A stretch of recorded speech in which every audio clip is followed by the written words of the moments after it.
Hello friends, welcome to government exams coaching. मैं हूं कपिल और आप देख रहे हैं जनरल साइंस सामान्य विज्ञान के मोस्ट एक्सपेक्टेड क्वेश्चंस की सीरीज का क्विज नंबर 1। दोस्तों, अगर आप SSC, CGL, CHSL, MTS, railway, UPSC, CTET, UPTET या फिर किसी अदर गवर्नमेंट एग्जाम्स की प्रिपरेशन कर रहे हैं तो ये सीरीज आपके लिए बहुत हेल्पफुल रहेगी। दोस्तों, शुरू करने से पहले मैं आपको बता दूं कि अगर आपने हमारा YouTube channel government exams coaching अभी तक सब्सक्राइब नहीं किया है तो प्लीज़ चैनल को सब्सक्राइब कर लीजिए, क्योंकि हम ऐसे ही एग्जाम से रिलेटेड वीडियोज आपके लिए लाते रहते हैं। तो चलिए दोस्तों, शुरू करते हैं अपनी क्विज नंबर 1।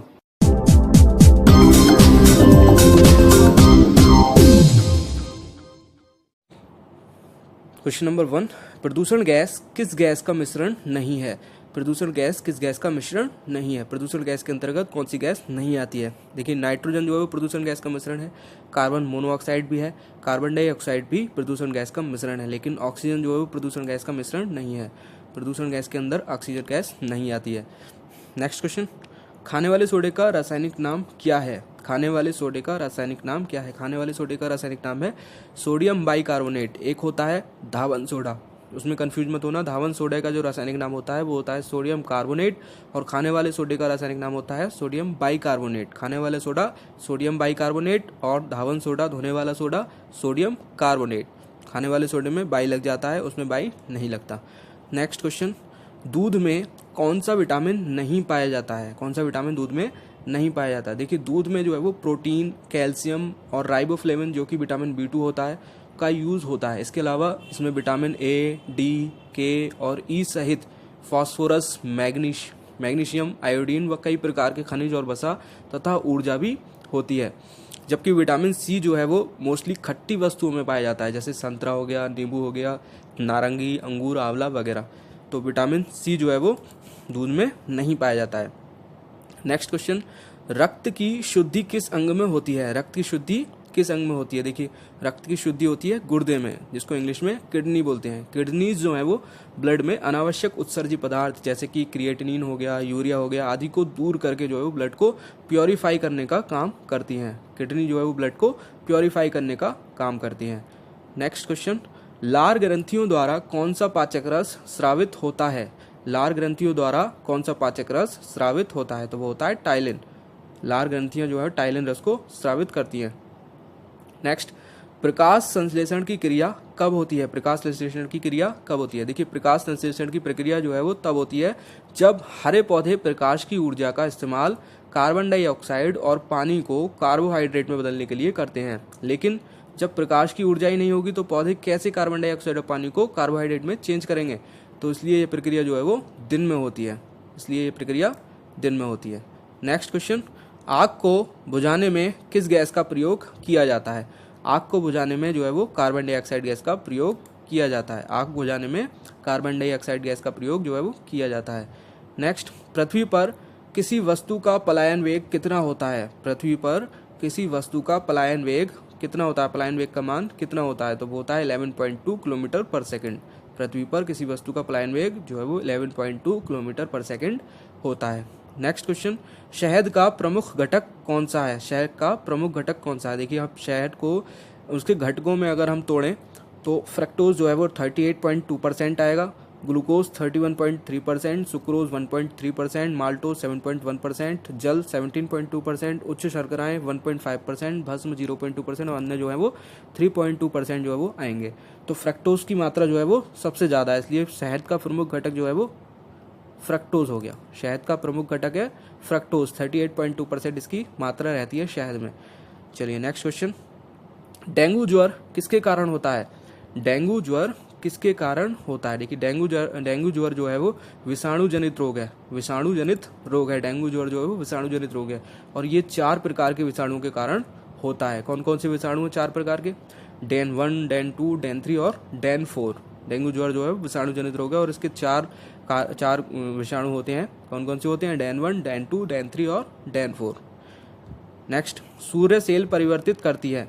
सूर्य सेल किस चीज़ को किस चीज़ में कन्वर्ट करती है? सूर्य सेल जो होती है, सूर्य लाइट होती है जो सूरज की रोशनी को, सूरज की किरणों को, सूर्य की ऊर्जा को अपने अंदर एब्जॉर्ब करती है और उसको इलेक्ट्रिकल एनर्जी में जो है वो कन्वर्ट कर देती है। सूर्य सेल जो किसको कन्वर्ट करती है? प्रकाश ऊर्जा को विद्युत ऊर्जा में। प्रकाश जो है वो अपने में ऑब्जर्व करती है और फिर उसको इलेक्ट्रिकल एनर्जी में जो है वो कन्वर्ट कर देती है।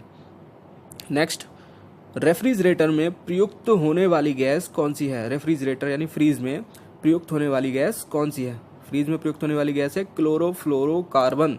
क्लोरोफ्लोरोकार्बन का जो है वो फ्रीज में यूज होता है, रेफ्रिजरेटर में यूज होता है। कौन सी गैस का होता है? क्लोरोफ्लोरोकार्बन का। नेक्स्ट, पायरिया रोग शरीर के किस अंग को प्रभावित करता है? पायरिया रोग शरीर के किस अंग को प्रभावित करता है? देखिए, पायरिया जो है वो दांतों से जुड़ी एक बीमारी है जिसमें मसूड़े से जो है वो खून निकलने लगता है। दांत साफ करने के लिए लोग ब्रश तो करते हैं पर वे जीभ को साफ नहीं करते, जिससे मुंह में जो है वो हानिकारक बैक्टीरिया पनपने लगते हैं जो कि पायरिया होने की वजह बन जाते हैं। तो पायरिया रोग जो है वो मसूड़े से संबंधित है। किससे संबंधित है? मसूड़े से। पायरिया रोग मसूड़े से संबंधित है। नेक्स्ट क्वेश्चन, विटामिन सी का रासायनिक नाम क्या है? विटामिन सी का रासायनिक नाम क्या है? विटामिन सी का रासायनिक नाम है एस्कॉर्बिक अम्ल। विटामिन सी का रासायनिक नाम एस्कॉर्बिक अम्ल। देखिए, vitamin A, B, C, D, E और के, इनसे संबंधित जो भी आपके फैक्ट्स हैं आप सबको प्रिपरेशन कर लीजिए, सबकी अच्छी तरह से प्रिपरेशन कर लीजिए सारे फैक्ट्स की। इसमें विटामिन से रिलेटेड एक क्वेश्चन आपको जरूर मिल जाएगा, विटामिन से रिलेटेड एक क्वेश्चन आपको जरूर मिलेगा, इसकी आप अच्छे से प्रिपरेशन कर लीजिए। इनके रासायनिक नाम और उनके क्या कहते हैं रासायनिक नाम वगैरह, ये सारी चीज़ें आप इसमें कवर कर लीजिए विटामिन से रिलेटेड। नेक्स्ट, दूध किसका एक उदाहरण है? दूध किसका एक उदाहरण है? दूध है इमल्सन का उदाहरण। दूध जो है वो इमल्सन का उदाहरण है।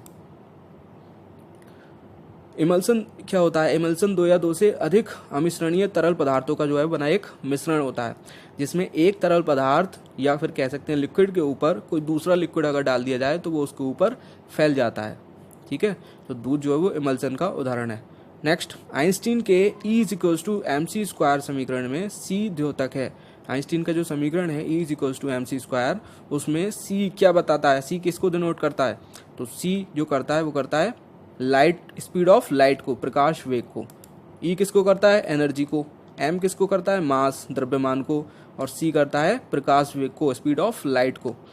नेक्स्ट, पत्थर को ठोकर मारने से व्यक्ति को चोट लगने का क्या कारण है? क्या वजह है जिससे पत्थर को ठोकर मारने से व्यक्ति को चोट लगती है?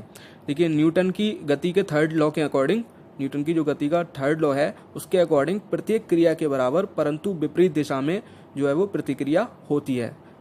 ऑपोजिट साइड में जो है वो रिएक्शन जरूर होती है, तो वो प्रतिक्रिया की वजह से उसको चोट लगती है। जो न्यूटन का थर्ड लॉ है वो ये है कि प्रत्येक क्रिया के बराबर परंतु अपोजिट साइड में जो है वो रिएक्शन जरूर होता है, जिसकी वजह से उसको चोट लगती है। प्रतिक्रिया जो है उसका आंसर। नेक्स्ट, यदि 60 वाट का बल्ब प्रतिदिन 5 घंटे प्रयोग किया जाए तो 30 दिन में कितने यूनिट बिजली खर्च होगी? 60 वाट का बल्ब प्रतिदिन 5 घंटे प्रयोग किया जाए तो 30 दिन में कितने यूनिट बिजली जो है वो खर्च होगी? कितने यूनिट उसको मीटर में आएंगे? तो इसका सॉल्यूशन देखिए, यूनिटों की संख्या = वाट मल्टीप्लाई घंटा मल्टीप्लाई दिन। तो वाट हमारे 60 दिए हुए हैं और टाइम दिया हुआ है 5 घंटे और डेज दिए हुए हैं 30 डेज।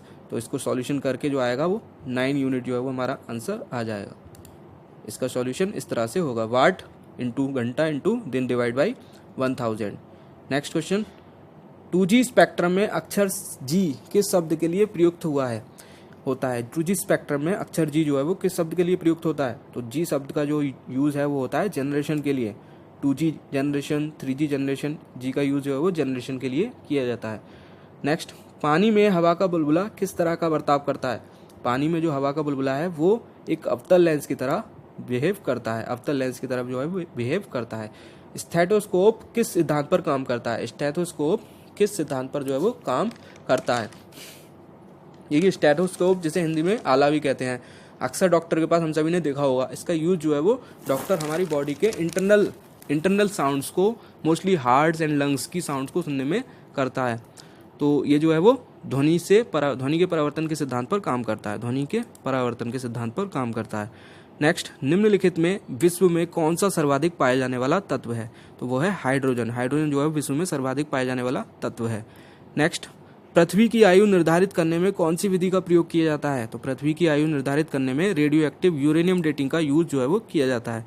नेक्स्ट, लिटमस किससे प्राप्त होता है? लिटमस किससे प्राप्त होता है? देखिए, प्रयोगशाला में प्रयोग होने वाला जो लिटमस पेपर है वो रोसेला नामक लाइकेन से प्राप्त किया जाता है। रोसेला नामक लाइकेन से एक प्राप्त किया जाता है लिटमस पेपर। नेक्स्ट, मानव शरीर में डिहाइड्रेशन किस पदार्थ की कमी के कारण होता है? मानव शरीर में जो डिहाइड्रेशन किसको बोलते हैं? पानी की कमी को। पानी की कमी किस पदार्थ की कमी के कारण होता है? पानी की कमी से। डिहाइड्रेशन जो होता है वो जल की कमी से होता है। तो दोस्तों, ये था जनरल साइंस के मोस्ट एक्सपेक्टेड क्वेश्चंस की सीरीज का क्विज नंबर 1। इसी तरह की और वीडियोस को देखने के लिए आप हमारे YouTube channel government exams coaching को सब्सक्राइब कर सकते हैं। और हाँ, अगर आपको वीडियो पसंद आई हो तो प्लीज़ वीडियो को लाइक और शेयर करना मत भूलिए। मिलते हैं आपसे नेक्स्ट वीडियो में, तब तक के लिए बाय बाय।